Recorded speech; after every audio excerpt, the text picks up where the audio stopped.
much as always for joining me. Today we have a fantastic guest who's doing great work right here in our district that has national and international implications.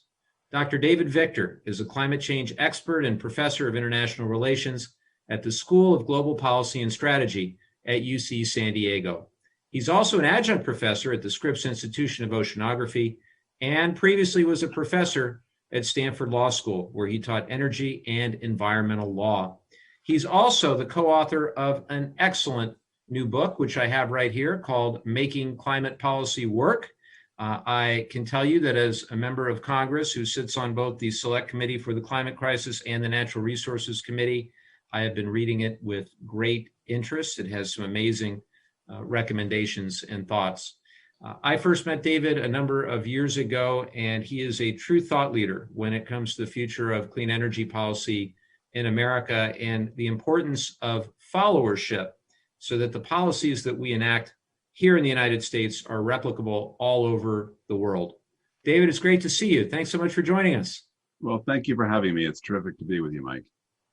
Well, we're going to jump into a discussion about climate change and about the new book, and we're going to get to several of the questions that you, our constituents, sent in regarding these topics. But before that, I want to take just a brief moment to remind everybody of an obvious truth, which is that COVID-19 remains very, very serious in our community and really throughout California in the United States, and that we need to continue to take all appropriate safety precautions, particularly given some of the new variants that we've started to see in our region.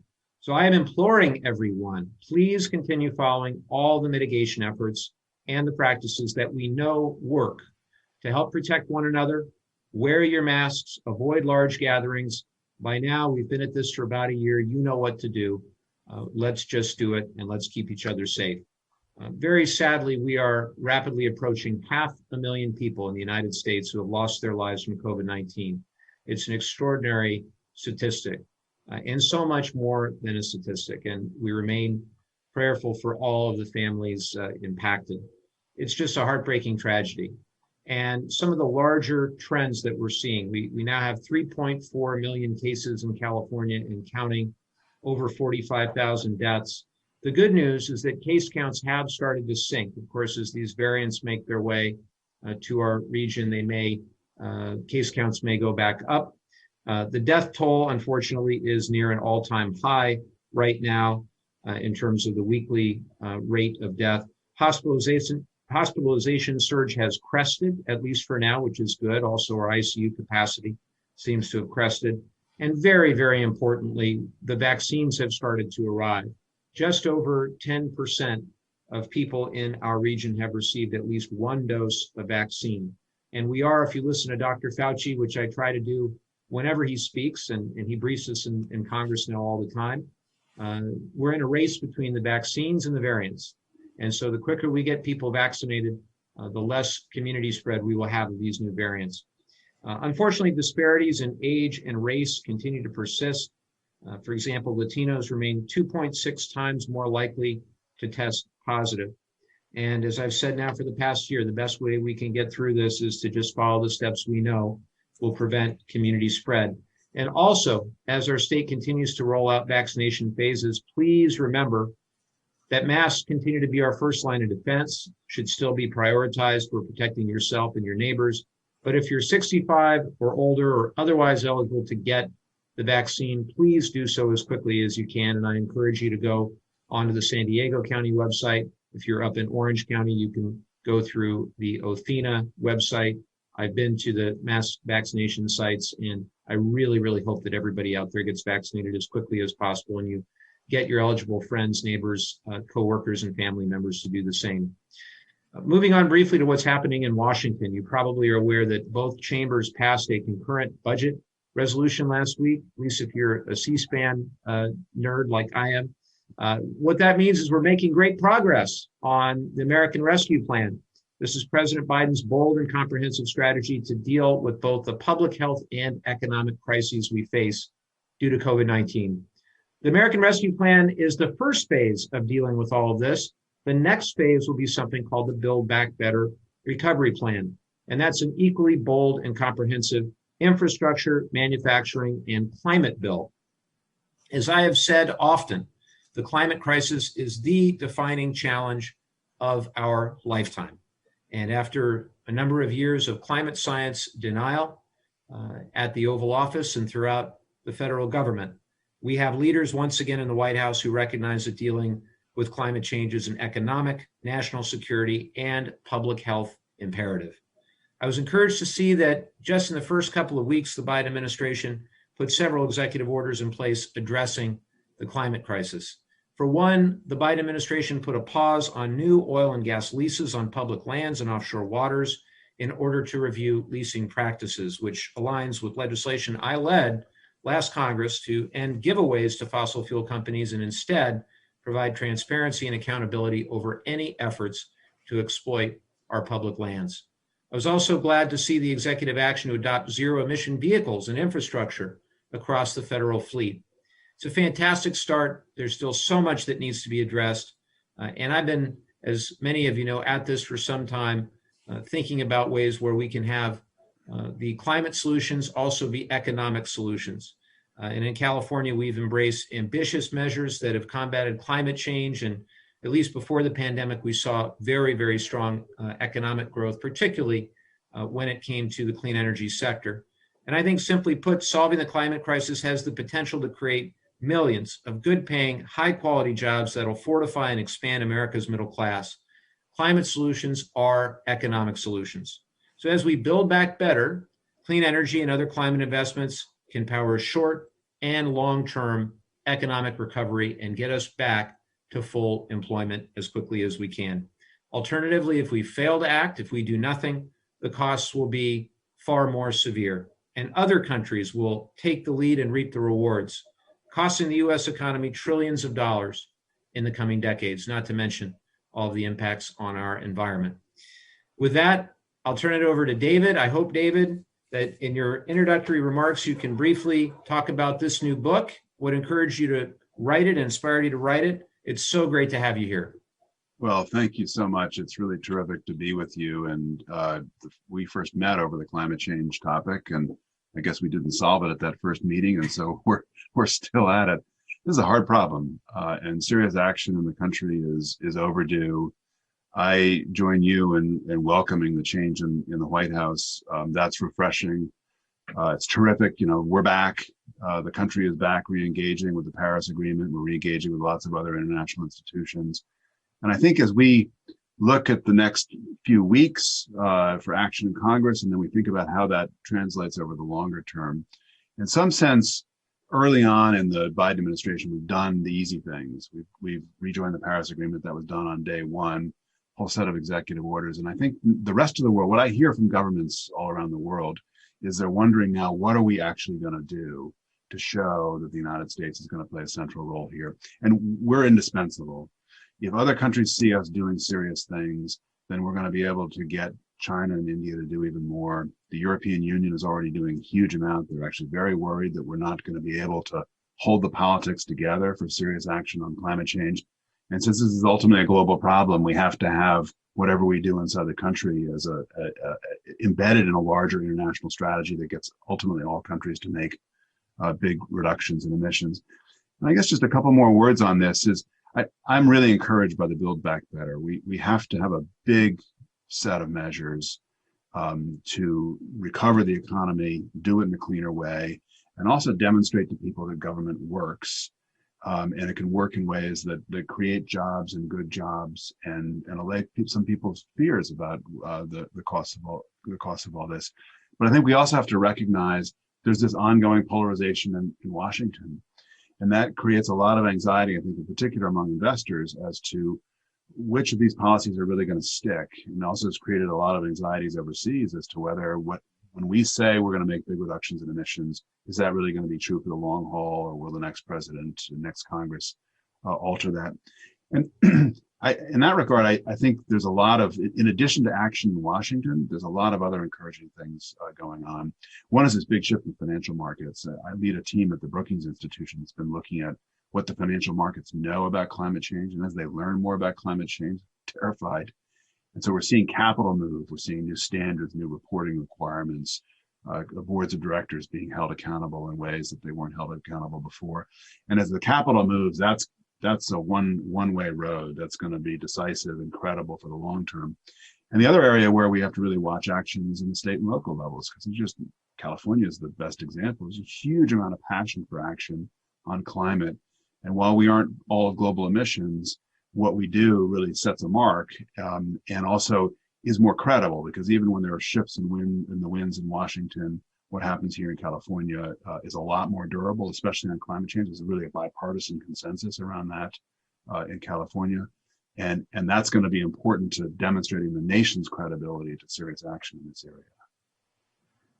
Well, thank you so much for that. I had a few questions myself before we get to the questions from our constituents, and there are some great ones. And I wanted to start with one of the most common myths that I hear about climate change, whether it be from some of my friends and colleagues on the other side of the aisle on our select committee for the climate crisis, or just generally, which is that we cannot protect our planet and grow the economy at the same time. You know, the basic premise being that if we make the investments to protect the planet, that it will decimate and destroy the economy. I have a good friend, Marshall Burke, up at Stanford, who's done some analysis, and he has found that if we don't take substantial action to mitigate the climate crisis, it will actually cost the U.S. economy somewhere between $25 and $35 trillion in the coming decades. Our own analysis in the climate action plan that our select committee put together also found a conclusion of many trillions of dollars in cost. So my question for you, as somebody who's studied this for a long, long time, what is your response to people who argue that climate action will cost our economy? Yeah, so I think there are two responses, and they go hand in hand. One is to get serious about what happens if we don't act. So Marshall's work at Stanford, his former colleague of mine at Stanford, his work is trillions and trillions of dollars. It costs trillion here, a trillion there. Next thing you know, we're talking about really, really serious economic costs. Those are real numbers. And to me, what's really striking on the cost of climate impact side are the uncertainties. A lot of people say there's uncertainties in climate science, and therefore we should hang back and not act. The uncertainties that alarm me the most are the unknowns about potentially much greater damages than we previously forecast. You see this in projections around sea level rise and storm surge damage, where they've gone up. This is an area where the uncertainty has actually gone up over the last 10 years or so, mostly by demonstrating that the fat tails, that there's a greater risk there, or potentially greater risk there than we had originally thought. So part of the answer is we have to pay attention to the costs of inaction, and those costs are serious, and they're now evident, and they're going to get a lot worse. And the other is we've learned a lot about how to control emissions of all kinds of pollutants and not break the economy. We've learned how to do it in ways that create jobs. Government has learned how to be effective. We've learned a huge amount about how to spend money effectively in research and development, developing new technologies, and then ultimately whole new businesses like the electric vehicle revolution, part of which is centered in California. So we have to be attentive to costs and attentive to benefits, but also recognize that the best economic science shows that the costs of action here are not prohibitive. And if we implement them with good policy, I think people are actually going to see more jobs, and they're going to recognize that this is an essential function of government. We also hear arguments that we should depend on free markets to generate solutions to the climate crisis without government action. However, reading your book, we know that that has not worked yet on the scale that's needed to meet the crisis. So the dilemma really is at the core of not only of your work, but of my service in Congress. I guess it's a simple question to ask, but perhaps not an easy one to answer, which is, how can we convince my colleagues across the aisle, many of whom are very thoughtful and are doing the best job they know how to represent their districts and their constituents, how can we convince them that markets alone will not adequately address the climate crisis, and that, in fact, government action is needed? Well, so there isn't an easy answer to this question about how to convince folks across the aisle. I'm hoping you're going to tell us. I was waiting. I was ready. I was hoping you were going to tell us what the secret sauce is there. So part of the answer is data. So that book that you mentioned that just came out here in the US in December is the largest empirical analysis of what's actually happened with carbon taxes around the world, with cap and trade systems around the world, including here in California. And quite often they're a facade. We call the Potemkin markets. You take the Czar of the village, you look at this beautiful facade, and everyone says, this is great, the market is working. You look behind the facade, it's not the market instruments that are causing the big reductions in emissions. It's standards like renewable energy standards, energy efficiency standards. It's what we often call industrial policy, done in intelligent ways.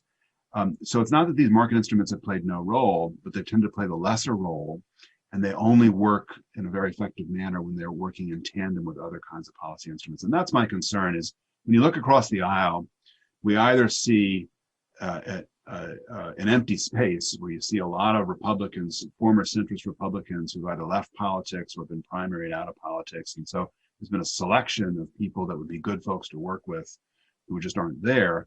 Or there are folks who are adopting or embracing market instruments like carbon taxes and cap and trade systems as if they're going to solve all the problems. And one of the reasons we wrote this book is because the data are just so compelling that you can no longer believe that to be true. You have to have other kinds of policy instruments. And hopefully we will convince some of those folks.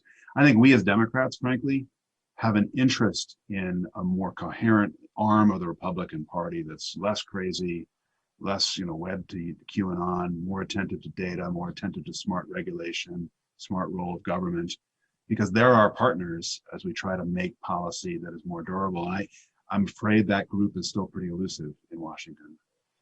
Well, I know they're there, and one of the members that I'd love to introduce you to and have a discussion with is Garrett Graves. Garrett's the ranking member on the House Select Committee. He's a good friend. He represents a district in Baton Rouge, Louisiana, and we don't agree on everything, far from it, but he understands the need to spend on resilience from just because of his district where it is and the impacts of climate on his district. But nonetheless, he'll come around eventually. We'll keep talking. We'll keep talking. I am equally excited. Just had a great discussion the other day with our new supervisor, Tara Lawson-Remer, in our area. And we spoke about San Diego County's strategy to get to zero net carbon. And I know you're working with the county. And I'd just love to hear more, how you take a huge county like San Diego with 3+ million people and figure out how we get to zero net carbon. If we can do it here, maybe we can do it anywhere. Yeah, I mean, that's the whole idea is the county, there's a huge amount of political energy for action here. And there's already a lot happening, some at the county level, some in the city, a lot of actions at Sandag. And while our work with the county is just beginning right now, the idea is to help the county think about a strategy for the whole region, and then to identify places where the county has leverage, where the city has leverage, other cities have leverage, where you need the state to help, for example, on some of the funding and other forms of support for electric vehicle infrastructure needed to decarbonize transportation. And so we have to think about this as a system, because what we've done in this country is we've been pretty good at shallow decarbonization, modest reductions in emissions, but we haven't really demonstrated how you do deep decarbonization. I think that's an area where pioneers like Southern California have a really big role to play. That if we can show what deep decarbonization looks like in the real world, that the lights stay on, that people can still go to work, that better jobs are created, then that's not only useful for us here locally, but it's also useful as a model for followership. And that's the ultimate gain is the climate problem is ultimately a global problem. And so if we in our jurisdiction do a huge amount of work and it works here, but we don't design it with an eye to having it spread more widely, then we ultimately fail in terms of solving the global problem, which is really, really what matters. So that's the idea. And one of the things we're able to do is bring to bear the latest and best modeling tools to show what some of the options are, including what some of the options are that have been used in other places with great effect. Well, I cannot wait to see the work that comes from that, and I'm excited to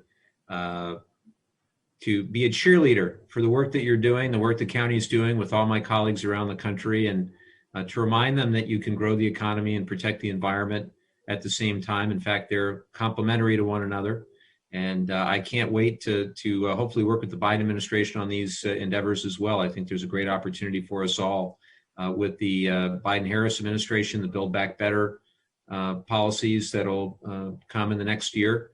We ought to think big, and we ought to get it right. And that'll be my strong encouragement to everybody involved. And I'm grateful that you're engaged. I want to turn to some of our constituent questions. Most important part of this is hearing from our constituents. If there are constituents out there that want to get questions in for the next time, you can go to our website at mikelevin.house.gov, and you can get in touch with us there. And I'll start with Terry in Vista, who writes, I'm all for renewable energy, but I have concerns with electric vehicles, including the length of time and mileage between battery charges for the vehicles and the life expectancy of the batteries. I also worry whether we'll be prepared to recycle the batteries, or will they end up as hazardous waste, and whether the gas and electric companies improve their infrastructure to support the surge in electric usage. What are your thoughts on those challenges? David, you want to tackle that first? Sure, I'm happy to say a few words about this. I think these are really important questions because we are in the early stages, even in California, where the electric vehicle revolution is further along than almost anywhere else in the world. And the Norwegians are doing a lot too, and you're now having a contest between the U.S. and Norway over who goes faster, as you saw in the Super Bowl ads. But we're in the middle of a revolution. California is in front of this revolution, and so we have to be very, very attentive to making the revolution really work. The good news is technological change is just extraordinary. In the last 8 years or so, the cost of battery pack systems has come down by something like a factor of 6. The performance of batteries is improved radically. That means that a single charge will go further. So I think we're actually doing very well on that front. And there's a crucial role then for policy too, because it's one thing to have a whole bunch of battery electric vehicles and then be scaling up that technology. But it's another thing to do that globally. The materials needs for that, lithium, cobalt, variety of other materials that people have been worried about. Those material needs are going to be massive. And so we're going to have recycling, and that's probably not going to happen entirely on its own. It's going to require policy push, clear standards, a lot of attention to that. And the last part of Terry's question, I think, is really interesting, which is the grid ready for this? And one of the strongest results from all the studies that have been done on how to make big reductions in emissions is that they hinge on electricity. An economy that decarbonizes is an economy that electrifies, because electricity is so much more flexible than other forms of energy carriers. The other interesting result is that electric vehicles are really, really efficient. And so compared with internal combustion engine, they're much more efficient, which means, yes, they need a lot of electricity, but they need a lot less than you think, because the system overall, in addition to being more fun to drive, the system overall is just dramatically more efficient. And that's part of the reason why we can reduce emissions through electrification, and part of the reason why it seems absolutely clear that we're going to be able to provide sufficient electric service from the grid for a lot of electric vehicles. So I would just add a couple things. All of that is incredibly on point. I share a lot of your concerns, Terry, about things like battery recycling. And it's not only an issue of hazardous waste, but also making sure that we're not just outsourcing the production of batteries to China. I think they're now 60% of the battery production. So my hope is that we can really build that industry in the United States. I think the federal government has a key role to play in fostering battery recycling, and we have the Resell Center. That's with a C, RECELL, there at UCSD, and I know my office has met with the Resell folks at UCSD. It's a collaboration of a number of different universities, but they're trying to solve these challenges right here in San Diego, and throughout our national labs as well. I think the approach to electric vehicles is going to be quite interesting in the coming months. Those that have been following the American Rescue Plan, our current COVID relief plan, know that it is being moved forward via a process called budget reconciliation. And that's good in the sense that we are able to pass legislation with a 51 vote majority in the Senate, but it's got some limitations. And specifically, without going too much into the weeds, it's got to be the budget reconciliation legislation has to be related to taxation or direct spending. So when we think about mandates, probably less likely under reconciliation. When we think about things like fees or rebates or tax credits, probably more likely to be able to pass muster under reconciliation. Now, why is that important? Well, under the Build Back Better plan, if we use budget reconciliation for that, which we may or may not, that's to be determined, I think we, rather than looking at a top-down mandate for zero-emission vehicles, we'll probably be looking at something more like the Clean Cars for America plan that Senator Schumer introduced that I'm quite interested in, that we're reviewing right now, which would basically provide a credit for people willing to trade in an internal combustion vehicle that's at least 8 years old and in driving condition. It would be tied to, the incentive would be tied to your income level. Lower income families would benefit more than high income families. But importantly, additional incentives would be provided for vehicles made in America and even more for batteries manufactured in America. So we would be trying to promote those vehicles with batteries and the vehicle overall made in the United States. The other thing on the charging infrastructure piece, you're absolutely right, that's going to take money. And I think the direct spending from the federal government is something the Biden administration is very interested in to supplement what's happening at the state and local level, particularly expanding infrastructure to lower income communities. And then finally, creating an American-made manufacturing supply chain is so critically important. So figuring out the types of new grant programs or tax programs where we can figure out how we reduce permanent plant closures in the US by providing grants for manufacturers to perhaps retool to go from making internal combustion engines to making electric vehicles or the component parts for electric vehicles. So much more to do. I'm really excited about all this stuff. And I think we have an administration that is excited about it as well. Thanks for the excellent question, Terry. Laura has our next one. And Laura says, I'd be very interested in hearing what you and Dr. Victor can tell us about local and national regulations that would encourage people to limit vehicle emissions. We've been told that turning vehicles off after 10 seconds of idling saves fuel and wear and tear on our vehicles and reduces greenhouse gases. Vehicle emissions are especially bad for children's bodies, and the lines at school pickup just add to the risk. Is there a way to spread the word and also to create legislation to reduce idling emissions? David, any thoughts on emissions, vehicle emissions and idling? Yeah, so what Laura says is correct, and in particular these idling emissions, which you see in the school lineups, the idling emissions are a serious problem. I think this is an area where we're making a lot of progress, and we're going to be mainly making progress through the revolution that we were just talking about, the electric vehicle revolution, because that is one of the big advances. And indeed, electric vehicles initially were being pushed because they eliminate local pollution entirely, and in addition to being more efficient. So this is going to be a big advantage. In California, the way this is being done is through the board that oversees air pollution regulations. This is extremely effective. In the book that you mentioned, Mike, we put that agency under some scrutiny for the way they run the cap and trade system in California, which we don't think is that effective, worse. But where they're really, really effective is in dealing with local air pollution. So they've set very tight rules in California. California remains the global pioneer in this area, tightening those rules down further. They're the agency that's going to be implementing the shift completely to electric vehicles, new cars being electric vehicles. And then on top of that, trucks and buses. We have to really pay attention to trucks and buses, including school buses, which are pretty significant sources of local pollution. So I'm actually very encouraged on that front, precisely because the electric vehicle revolution is taking off so quickly.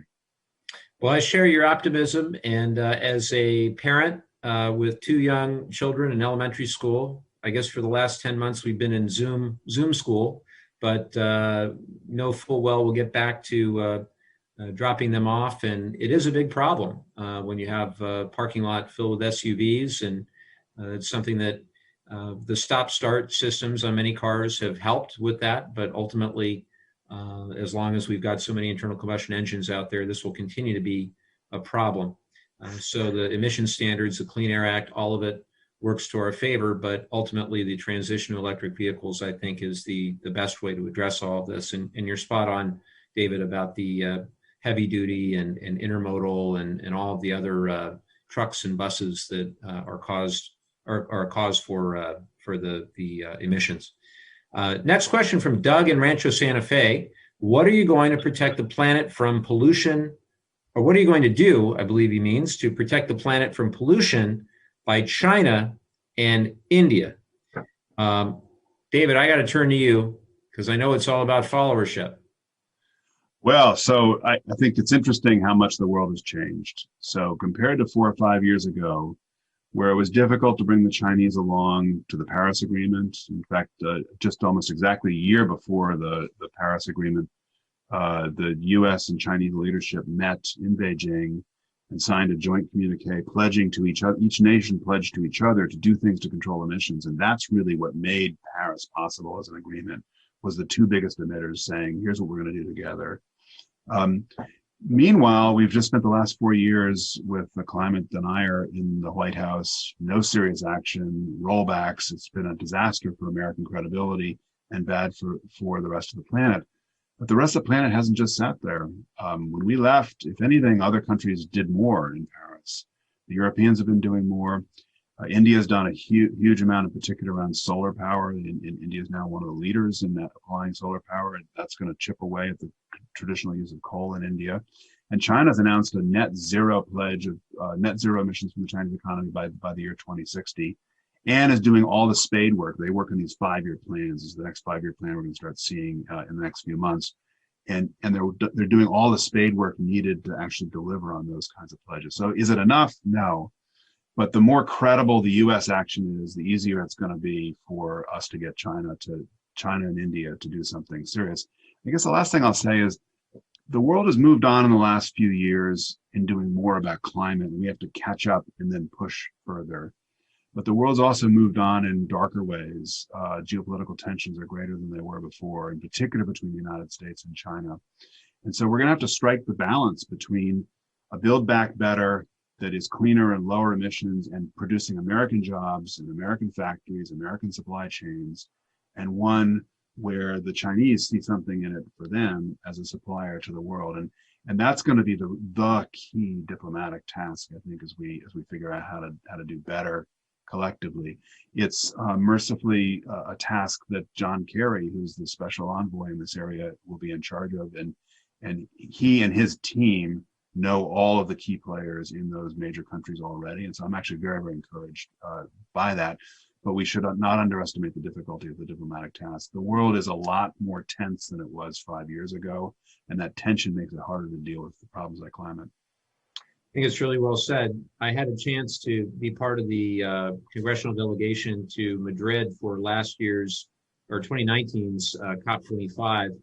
And, that was the conference just a couple years earlier in 2015 where the Paris Agreement was signed. And, it was really stunning to see what America's role really was. We were trying our best as a congressional delegation to make sure that the rest of the world knew, that the White House doesn't necessarily reflect the views of the American people, that there's diversity of opinion, and actually the consensus, not the consensus, but the majority anyway, is that we accept science and we accept the scientific consensus around climate. And, the reason the Trump administration was at the conference at all, we learned, was to promote the export of LNG, to promote fossil fuels to the developing world. And so we went from bringing the world together to try to reduce greenhouse gas emissions, try to set targets and standards and lead the way as the United States, to get other countries to follow our lead. And then just a few years later, we pulled out of Paris and we said, we'd really love to export our fossil fuels to you. And so it was a massive turnaround. And now we're about to make a full turn all the way around back to where we were when we started. In fact, we're going to go further, and we're going to actually set more aggressive targets and standards. So it's going to be really, really exciting. I hope I get to go to the COP26, which will be in November in Glasgow, Scotland. I hope they let us travel by then. Hopefully we'll, with COVID and all the rest, will be okay to travel. And it will be so encouraging and exciting to see America lead on the world stage again, and to have Secretary Kerry there helping to lead the way with all the relationships and goodwill that he's built over his career. So it really is one of the most exciting things for me, David, after I guess they called the election like a week later, was thinking, my goodness, we're back as a player on the world stage, leading again to reduce greenhouse gas emissions, to by the power of our example, as Joe Biden likes to say, not just by the example of our power, to promote policies that can be followed by the rest of the world. And we have to be mindful. Doug's point is accurate. China's responsible for roughly double the global emissions than we are. We have India and China, or India and Russia, rather, third and fourth, responsible for huge chunks as well. And so we all have to work together as best we can in this difficult geopolitical world. It's a very tenuous time, a difficult time, but I'm hopeful that we're at least back to the table in a productive way, because what a big, big difference from last year. So it'll be exciting. We got to get COVID out of the way and under control so we can fix climate change next. Bob in Oceanside, he has a great question. What can we, the average citizens, be doing to make a positive impact on climate change? Secondly, are there or will there be any tax breaks or financial assistance in electric bills for those who buy and use electric cars? David, you want to speak to this? Yeah, so it's a very good question. And there are some things we can do as individuals, buying efficient vehicles, being attentive to activities that cause lots of emissions without a good purpose. But I think we have to also recognize that this is fundamentally a political problem, that we're going to solve the problem if we have reliable long-term signals to individuals, to businesses, and credible signals to the rest of the world that we are making big reductions in emissions, where my colleague Ram Ramanathan calls it bending the curve.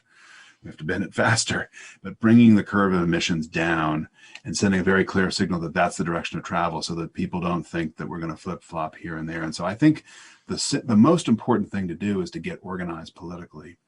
And that's going to mean different things to different people. Some people are particularly concerned about national security, and so they should be paying attention to climate change issues as they affect national security. It's a big topic. My colleague, John Allen at the Brookings Institution, former commander of U.S. forces in Afghanistan, has been saying this is the #1 long-term security issue. And a lot of folks have been starting to say that. That's going to be one of the ways we work across the aisle, I think. Other people are going to be concerned about jobs and economic growth, and so it needs to be articulated that way. But we have to find a way to talk politically and act politically around the climate change issue over the long term, and I think that's going to be crucial. Just briefly on the issue of incentives, there's a lot of incentives out there. I think the good news in electric vehicles is that as the technology gets better, the need for incentives to buy the vehicles is going to go down, because the vehicles are already almost cost parity, or at cost parity depending on the vehicle. And the incentives that really matter are the ones that you mentioned, Mike, which are around building out the charging infrastructure. And in particular, it turns out that workplace charging in California is vitally important. Because if we want to make the most of renewable energy in California, that's a solar story. And solar power peaks when the sun's up, which is the middle of the day, which for most folks means that they're at work. And so we have to have a charging scheme that has a role for home charging, but really relies heavily on making the workplace charging experience effective and having strong incentives for that. That all is spot on. And, I would add with regard to tax credits or incentives, I mentioned Senator Schumer's bill, which would provide a rebate to, basically buy back or provide back, pretty good amount of money for those turning in an internal combustion engine vehicle and switching to an electric car or a fuel cell car. There's also the tax credit itself. And I have a bill with my good friend, Dan Kildee of Flint, Michigan, the great representative, and it would expand the tax credit. The problem is that once automakers sell over 200,000 cars, the tax credits begin to phase out. And if you've been paying attention, Tesla's already done it. And I think given the recent announcements by GM and Ford and others, we see Volkswagen now, and they're all going to hit that mark. So the bill would raise the cap and allow an additional 400,000 vehicles per manufacturer to be eligible for the tax credit in the near term as we build out the infrastructure, as we ramp up domestic manufacturing and supply. So all of that is going to happen in parallel. And I think at the end of the day, the most important things are the cars have to be great. I have a neighbor right across from my house. He's a conservative Republican. He has a Tesla. He was the first Tesla on the block. And when he got it, he told me, I just want you to know that I got it because it's a great car, not because of any environmental stuff. And his other car, a Hummer H2. So, you know, maybe he'll get the new Hummer EV. I try to encourage him to get the new Hummer EV. We'll see if he takes it. But he told me what an amazing car the Tesla was. But hey, I don't care why they buy them. I just care that they buy them. So it's all good. Two more quick questions, and then some closing remarks from Dr. Victor. Stephen Cardiff asks, what are you doing to counter the false information deployed by the fossil fuel organizations? Well, one of the things I'm doing is having events like this, bringing experts like Dr. Victor, but he's right. Steve is right. There's an extraordinary amount of false information out there about the renewable energy transition and about fossil fuels. How do you in your work, David, counter some of that? Yeah, so it's a really good question. It's hard to sustain a political movement in the face of huge amounts of false information. So I think we have to do a few things. First, we have to really focus on practical solutions. So for example, some people think we can move to 100% renewable energy very quickly, and that's an aspirational goal. We have to pay attention to the physics of the grid and how to keep the lights on and how to keep it all affordable. We need to find ways of framing our goals in the terms that really matter, which in the case of the grid is zero emissions, like a clean electricity standard. There's been a lot of work done. Evergreen just kind of came out with a big report that'll be feeding into congressional discussions around how to have an aggressive, clean electricity standard.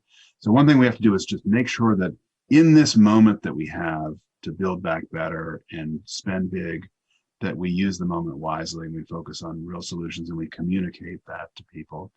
The other thing that concerns me is maybe 5 or 10 years ago, the purveyors of false information were some fossil fuel companies. I think the story now is totally different. You know, with the exception of some coal companies, the big oil and gas companies are talking truth about the climate problem. They're not doing enough to address the climate problem. But the idea that they're actively spreading false information about the climate problem, that's not as big a concern. I'm deeply concerned about what's happened inside the society with QAnon, with fake news.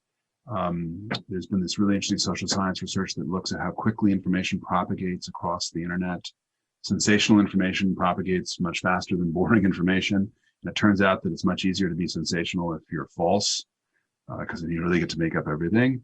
And so this is the really big concern. And it's a big concern for the democracy overall, but it's a big concern for a problem like climate, because you can't sustain a big coalition if you have a big chunk of the population that believes, because of what they read on Facebook, that this is all a hoax, or it's the Martians landing, or whatever the latest lasers being beamed from space causing the wildfires. Your colleague, I mean, it's just nutty what's out there, and yet it's shocking as an American to see what people nonetheless believe without really checking their facts.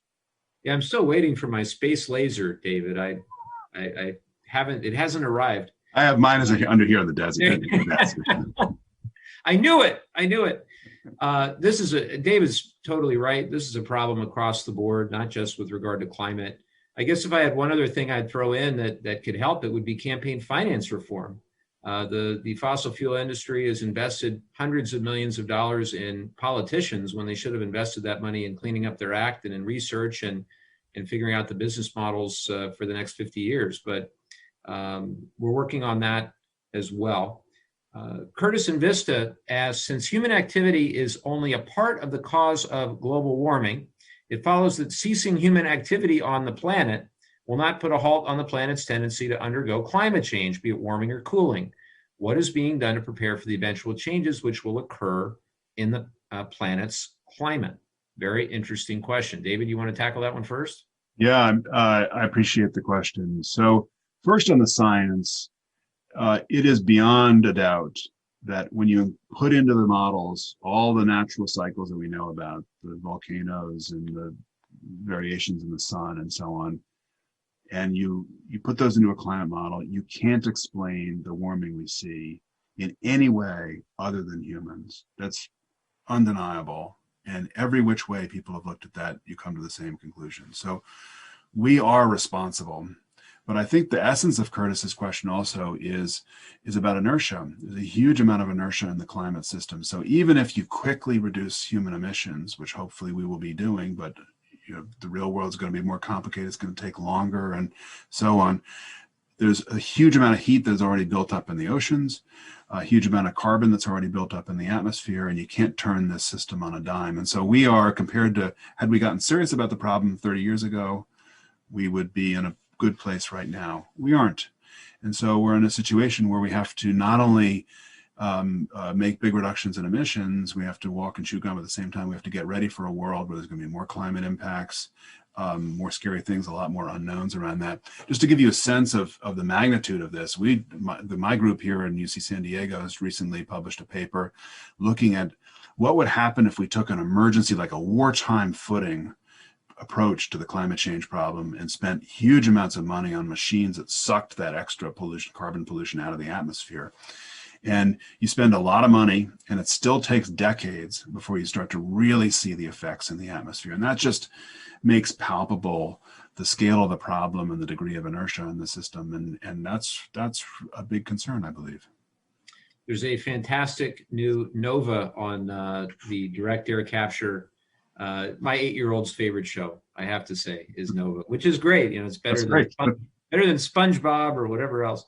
But I thank you so much, David, for those outstanding answers to our constituents' questions. Again, for future editions of this, you can email the email there on your screen, or if you're listening to this at mlevin, MLEVIN.press, PRESS @mail.house.gov, and we'll get to your questions. They can be about any topic, but these were some of the questions that you had about climate and energy policy. Before we conclude, David, I wanted to turn to you for any final thoughts. Please also make sure you mention how we can follow you on social media and where we can follow your work. And if we're interested in the book, which again, I highly recommend, Making Climate Policy Work, how we can learn more about that. Excellent. Well, thank you very much, Mike. It's a pleasure to be with you. And all of our news about our work is at gps.ucsd.edu, the website of the policy school here at UC San Diego, where I'm a professor. I want to say one thing in closing, which is I really appreciated your remarks about the need to go big and go early when it comes to recovery of the economy in the wake of the pandemic. And the same is true about climate. And so we got to find a way to connect the two. That's what the Build Back Better is about. That's what these efforts through reconciliation are about. But I think at the same time, we have to get more comfortable talking about government and government doing things and doing things well. Michael Lewis's last book, Moneyball fame, is a book about government doing things that help people. And we have to talk more about that, because there's no way we're going to be effective in dealing with a climate crisis without effective government. And that's our job. Well, David Victor, thank you so much for your thought leadership. I am so happy that you are in our district at UCSD doing all of your great work that is impacting our planet. It's really an honor to be with you, and I'll look forward to having you again in the months and the years ahead. And before we go, I wanted to thank everybody again for listening and for watching. I want to thank my wonderful wife, Chrissy, and my in-laws and parents who usually watch these or listen to these. I wanted to end on some good news and just offer my huge congratulations to our local Marines and the 1st Marine Division, celebrating their 80th anniversary at Camp Pendleton this past Friday, February 5th. The 1st Marine Division has earned 9 Presidential Unit citations, and its service members have earned 86 Medals of Honor, which is the nation's highest military decoration for bravery. And that's the most decorated unit of the Marine Corps. And I'm just so proud and honored that we have them right here in our district, in our community. My thanks, as always, to our great service members and their families for their sacrifices each and every day. It's an honor to serve you. That's all for now. Thanks so much for joining us, and we'll see you next time.